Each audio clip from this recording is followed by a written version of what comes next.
Magandang araw mga bata! Ako si Teacher Crisel. Tara, samahan niyo akong matuto sa ating panibagong aralin ngayong hapon. Unang markahan, Araling Panlipunan 4. Module 5, mga salik na may kinalaman sa klima ng bansa, milk-based. Pagkatapos mapag-aralan ang module na ito, inaasahang makakamit mo ang mga sumusunod na layunin sa pagkatuto.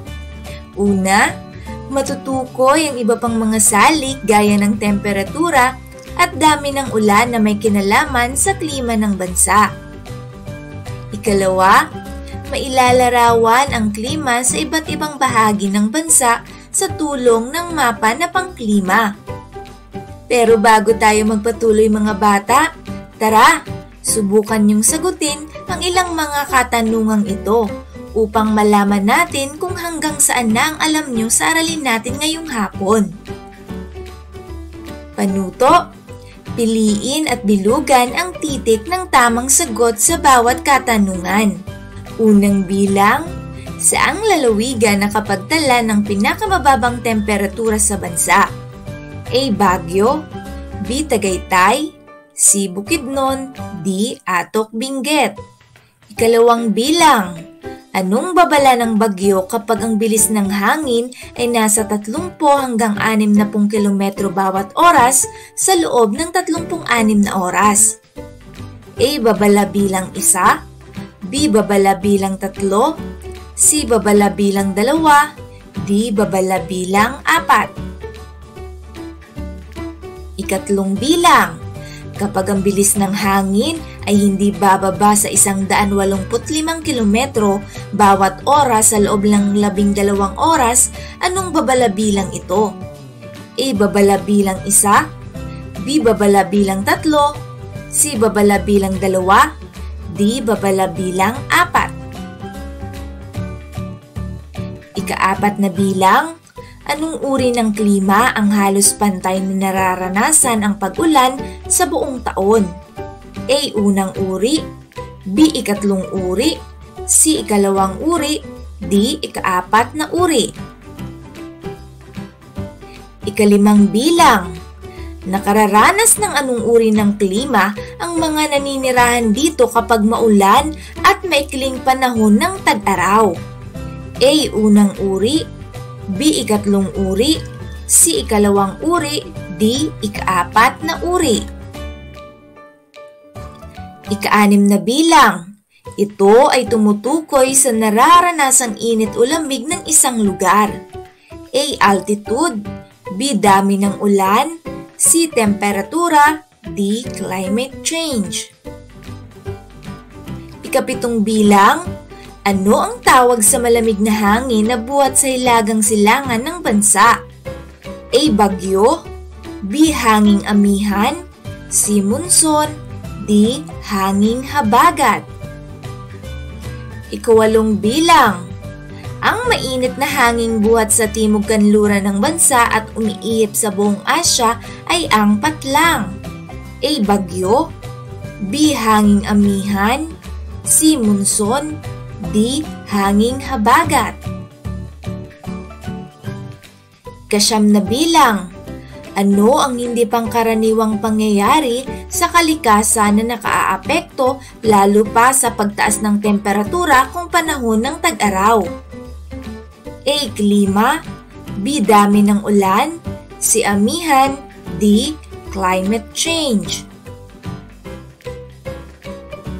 Ika-10 bilang, saang lungsod na itala ang pinakamataas na temperatura sa bansa? A. Tagaytay, B. Metro Manila, C. Tuguegarao, D. Atok Benguet.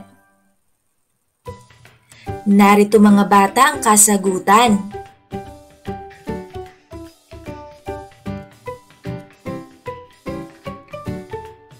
Pero bago tayo magpatuloy, tara, magbalik tanaw muna tayo mga bata. Masama ang panahon sa inyong lugar. Sa palagay mo ay may paparating na bagyo. Ano-anong mga palatandaan na may bagyong darating? Isulat sa inyong papel ang mga sagot mga bata. At ano naman ang iyong gagawin kapag dumating na ang bagyo? Para mas lalong magkaroon tayo ng ideya kung anong pag-aaralan natin ngayon mga bata, ayusin muna ang mga nagulong letra para makabuo ng isang salita.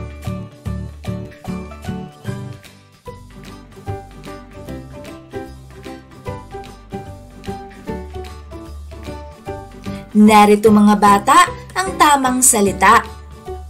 Meron tayong klima, temperatura, hangin, ulan, bagyo.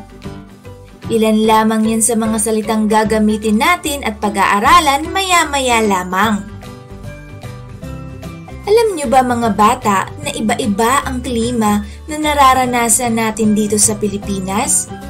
Kung sakaling lumabas ka ng inyong bahay at kailangan mong magsuot ng kapote, anong klima ito? Tama mga bata, tag-ulan. Kapag nakasuot ka naman ng sando, anong klima naman ito? Tama, tag-init o kaya naman ay tag-araw. Ang pag-iiba-iba ng klima sa bansa ay dulot ng temperatura at dami ng ulan. Ano ba ang temperatura mga bata?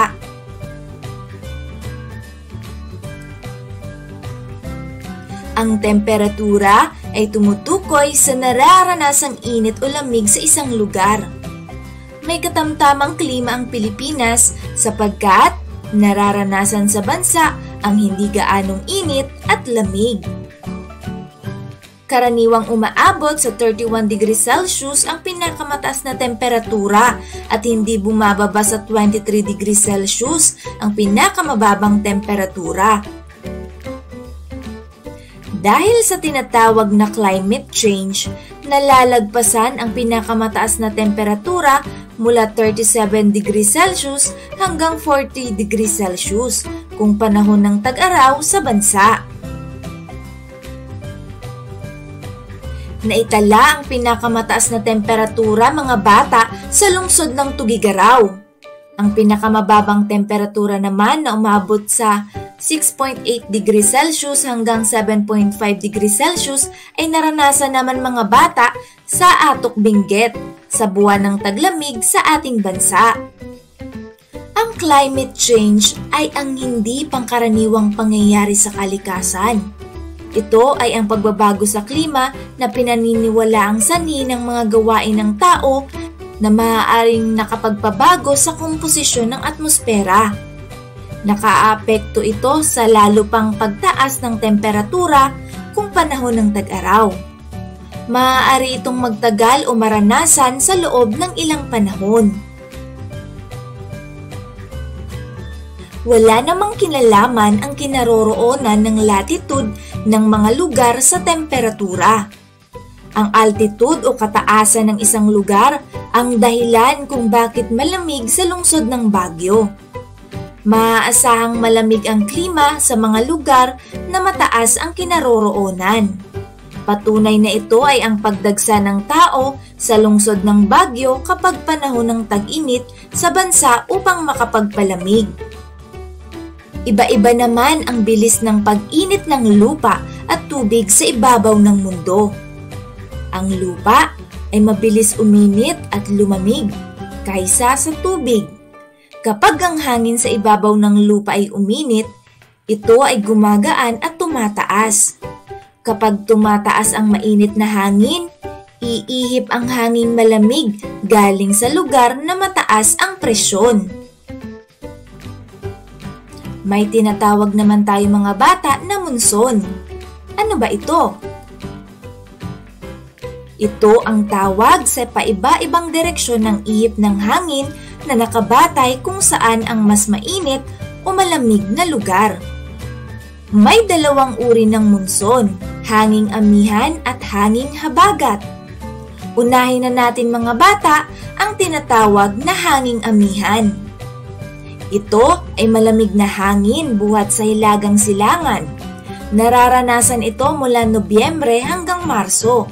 Nagmumula ang malamig na hangin sa mga bansang Mongolia at Siberia na nakararanas ng taglamig sa panahong ito. Ano naman mga bata ang hanging habagat? Ito naman ay mainit na hangin buhat sa timog kanluran ng bansa at umiihip sa buong Asya. Ito naman ay nararanasan mula Mayo hanggang Setyembre. Nagdadala ito ng malalakas na pag-ulan na nararanasan sa buong kapuluan.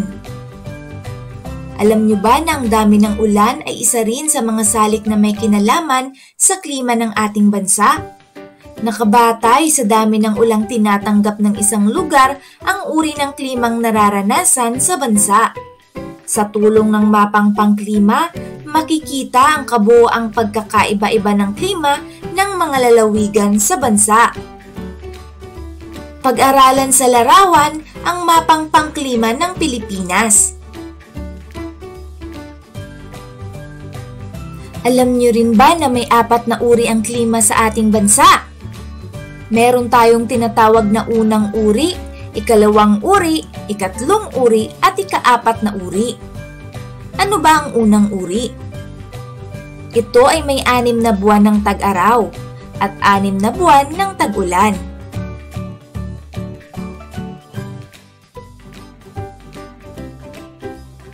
Nakararanas ng kalahating taon ng tag-ulan at tag-araw ang mga lugar sa bansa tulad ng Kanlurang Mindoro, Palawan, Panay, Negros, Aklan, Antique, Iloilo at Capiz.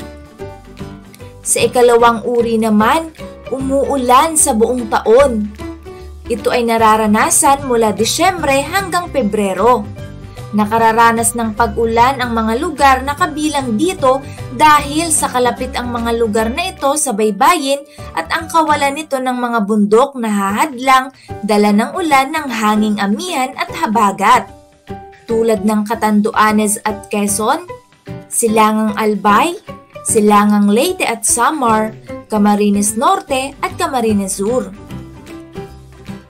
Ang ikatlong uri naman ay nakararanas ng maulan at may maikling panahon ng tag-araw tulad ng Romblon, Masbate, Silangan ng Mountain Province, Timog Quezon, Kanlurang Cagayan at Silangang Palawan. Samantalang ang ika-4 na uri naman mga bata ay pantay-pantay ang dami at pagkakabahagi ng ulan sa buong taon. Nararanasan ito ng mga lugar tulad ng Hilagang Silangang Luzon, Timog Kanlurang Camarines Norte at Kanluran ng Camarines Sur, Mindoro, Albay, Marinduque, Kanlurang Leyte, Bohol, Hilagang Cebu, Silangan at Katimugang Mindoro. At syempre mga bata, hindi mawawala sa atin ang pagkakaroon ng bagyo. Ano ba ang bagyo? Ito ay ang patuloy na paglakas ng hangin na namumuo sa isang lugar. Kapag ang ihip ng hangin ay nagpapatuloy, ito ay maaaring maging isang bagyo. Kadalasan, ang bagyong nararanasan sa bansa ay nagsisimula sa karagatang Pasipiko. Kumikilos ng pakanan papuntang gitna ang hangin ng bagyo. Gumagamit ang Philippine Atmospheric, Geophysical and Astronomical Services Administration o PAGASA ng mga babala ng bagyo upang ipaabot sa mga mamamayan kung gaano kalakas o kahina ang bugso ng hanging dulot nito. Ang mga babalang ito ay may bilang 1 hanggang 4. Unahin na natin yung babala bilang 1. Kapag ang bilis ng hangin ay nasa 30 hanggang 60 km bawat oras sa loob ng 36 na oras, ito ay babala bilang 1. Ang babala bilang 2 naman, kapag ang bilis ng hangin ay nasa 60 hanggang 100 km bawat oras sa loob ng 24 na oras. Samantalang ang babala bilang 3 naman, kapag ang bilis ng hangin ay nasa 100 hanggang 185 km bawat oras sa loob ng 18 oras lamang. At ang pinakamalakas sa lahat ng babala ay ang babala bilang 4. Kapag ang bilis ng hangin ay hindi bababa sa 185 kilometro bawat oras sa loob ng 12 oras lamang. Ayan mga bata, napakahaba ng ibinahagi ni teacher ngayong araw na ito, ano? Ngayon dumako na tayo sa ilang katanungan. Piliin nyo sa hanay B ang inilalarawan sa hanay A at isulat ang letra ng iyong sagot sa guhit na katabi ng bilang. O kaya naman isulat ang inyong mga sagot sa inyong papel.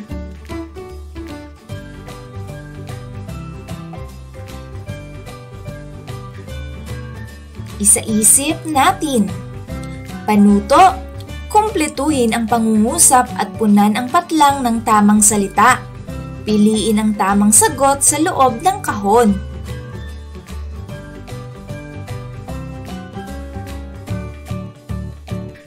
Ngayon naman, dumako na tayo sa tayahin natin. Panuto, sagutin ang mga tanong at bilugan ang titik ng tamang sagot.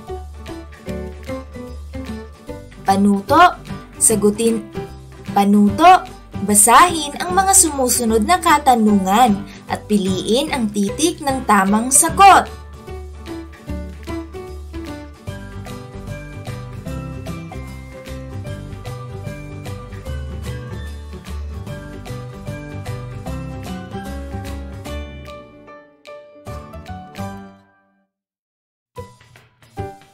Hanggang dito na lang mga bata ang ating aralin ngayong araw.